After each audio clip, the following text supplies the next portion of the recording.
Well, it's officially the year 2025, and yesterday, instead of going out and getting drunk and staying up too late, so that today would be just a completely worthless day, I decided to do neither of those things, and instead, I'm going to be able to get a little bit of time in the garage, helping out my buddy Jeremy.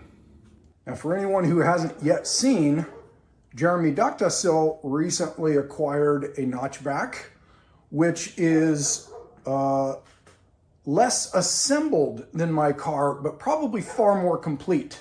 I'm trying not to be too jealous. He's got a lot of really great parts, but there are a couple things that are a little bit odd. And he asked if one of us Type 3 buddies that we all kind of chat together could get him a little bit of detail that I am about to obtain for him right now.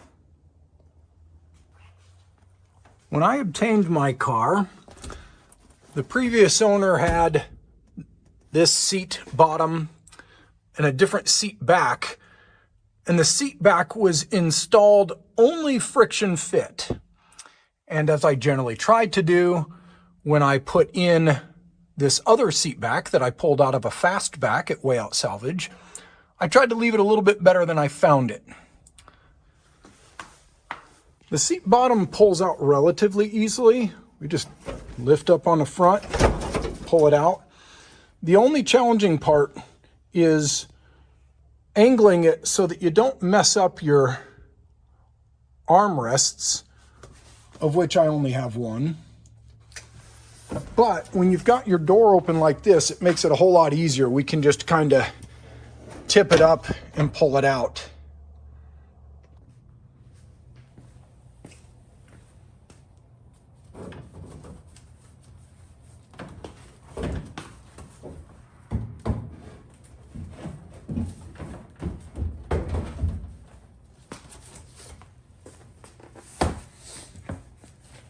Try not to be too jealous of the nearly immaculate condition of my interior.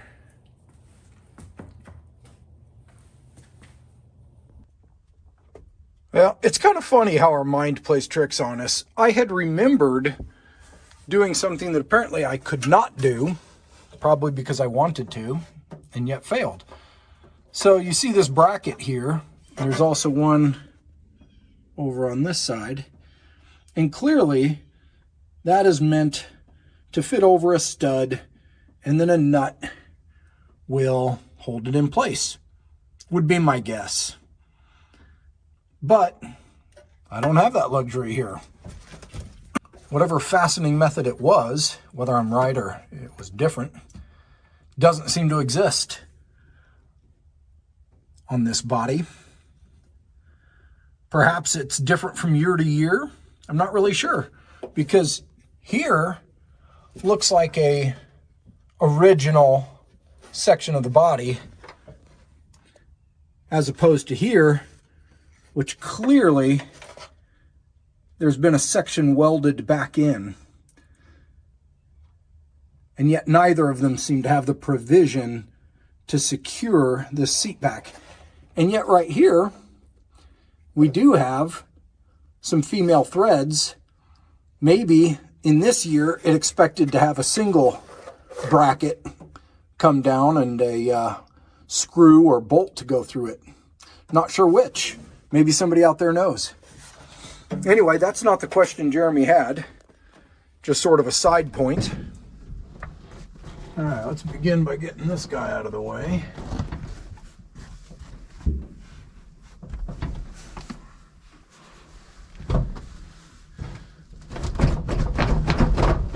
This just lifts up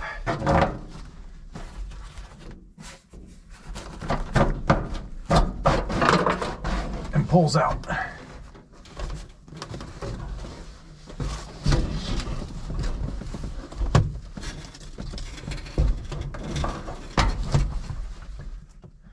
There's a bracket here and here, and there's a lip all along the top here. So this lip fits down over this, and these brackets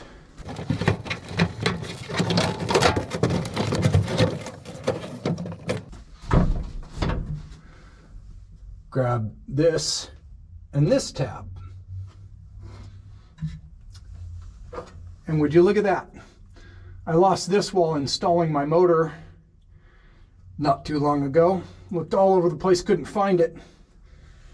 It was behind the rear seat here, in between the body of the rear seat, or the frame of the rear seat, and the body of the car, wedged into there. Glad to find that. So here's another look at this lip at the top of the rear seat back. There's a fairly wide channel right here. Runs the full length of the rear seat. And here's the corresponding channel at the front of the rear parcel shelf.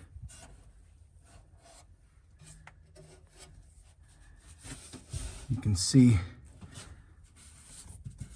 how wide that is. Fairly nice tight fit. And this is kind of tapered here. So it's a real nice fit. Now let's get to the part that Jeremy is especially interested in, which is how these cross pieces are installed. And if we get right down here, we can just see what looks like a couple of very simple small tack welds. I feel nothing along the edge here. It looks like, actually, and there's a couple more. So it's fairly haphazard, you know. They were probably told approximate locations and, you know, put 4 of them. It's kind of what it looks like to me.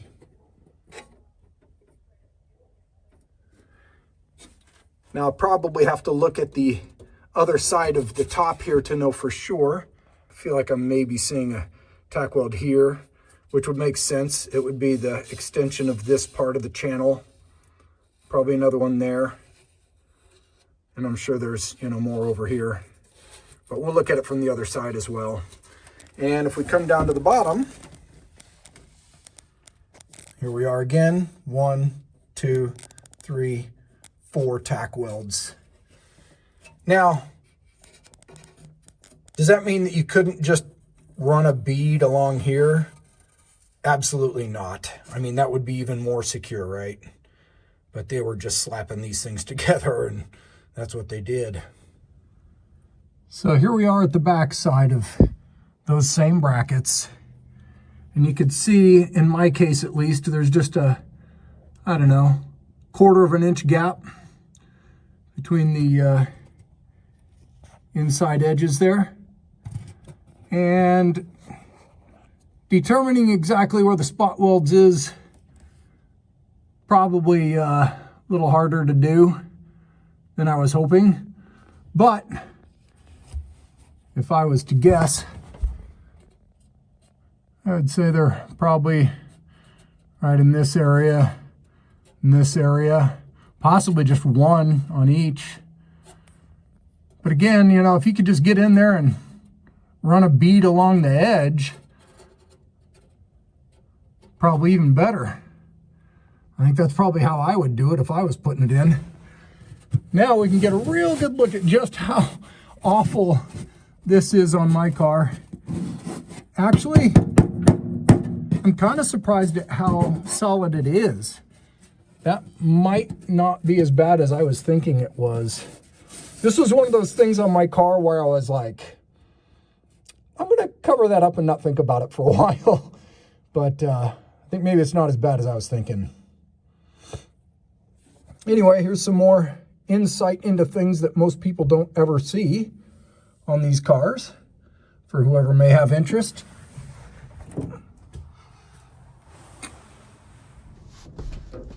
All right, we're going to go ahead and put this back in and see how it goes here. So I'm going to start by getting this lip over this channel here and swing the other side in. And, you know, as you're putting it in, it feels like it's too wide. It's a very tight fit. So the seat back itself actually does kind of give a little bit while you're pushing it into position. And then once you get it into position, make sure you come up high enough so that your bottom brackets are able to be grabbed at the same time. Push in at the top, push in toward the bottom, and just kind of wiggle it down. Let's see here. You know, it may have just fallen in by itself. Yeah, apparently so. Yeah, nice and tight at the top, nice and tight at the bottom. Of course, it gives a little bit because I don't have these brackets secured down like I'd like them to be. Wouldn't do that so much if they were, but whatever. One day. Now here's another point of interest. This piece on my car actually comes from a squareback. And on a squareback, the rear seat has to have the bottom flip forward, which is why it has these brackets. And then the seat back lays down. And so that's how you know that this is not out of a Notchback, because it's got this on here. Now I could maybe cut that off. And actually the previous owner did also give me another piece that is correct. So if I wanted to, I could even cut this out and weld in the other piece. I'm not super anxious to make that change just yet. Figure that out one day. But here's the other thing. It's kind of these, I'll just think of them as ice picks, but there's one on each side. And they stick up into the bottom of the seat right in here and keep the seat from sliding forward out of place. That's really the only thing that keeps the seat bottom in place. There's no other screws or bolts or anything. It just kind of fits back into there and is held in place by those ice picks. All right, so I'm going to see if I can do this better than it goes a lot of the time. We're going to start with the front of the seat up. Come in like this, get a little angle going, and then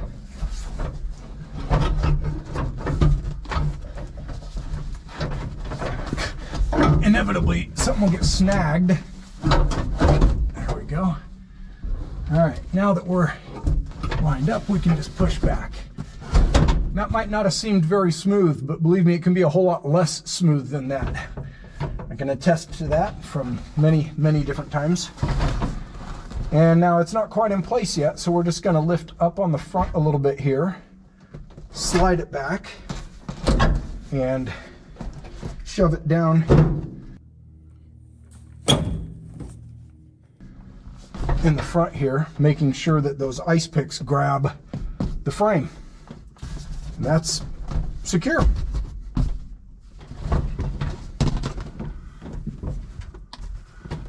And, you know, then we bring this forward to help hide the extremely ugly parcel tray.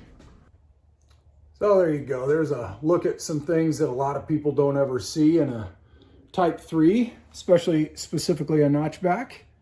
Hopefully that's been helpful to Jeremy. Maybe some of the rest of you find it interesting. Maybe some of you guys got answers to some of the stuff I'm not sure about. There's loads of people out there who know a heck of a lot more about this stuff than I do. Years of experience working with these cars that I don't have, seeing a whole lot more of them than I do. Anyway, leave me some feedback. Happy New Year.